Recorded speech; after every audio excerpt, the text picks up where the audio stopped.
naririto na sa mga kamay ko ang in-order ko sa Terra Fafe Magic Glossy Lip Essence. Ayan siya.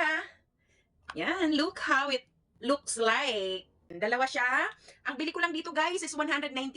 Yun lang yung binayaran ko. Napakamura, dalawa na siya.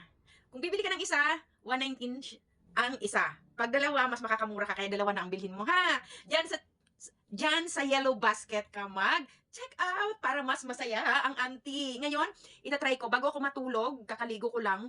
Walang lipstick yan. Malinis yung lips ko dahil galing ako sa palengke, nagtinda ko. Pagdating ko, nagpahinga tapos naligo. Ngayon, try na natin.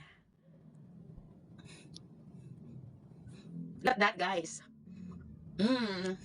Pagmasdan nyo si auntie. Huwag nyo nang pansinin yung aking kinamot sa mukha ko at namula na.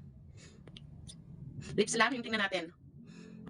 O, di ba guys? Habang tumatagal siya or in a while, nag-iiba siya ng color yung lips after mong lagyan ito. Tapos, yung feeling na ang lambot ng lips mo, yung, alam mo yung kapag yung skin mo nilagyan mo ng lotion, di ba, na moisturize. May mga problema kayo sa lips ninyo, halimbawa, nangingitim-ngitim na yan, matigas-tigas na, dahil parang hindi na siya na moisturize, try nyo itong bilhin dahil matutuwa kayo at sasabihin nyo sa akin na salamat sa iyong rekomendasyon. Napakaganda niyang gamitin.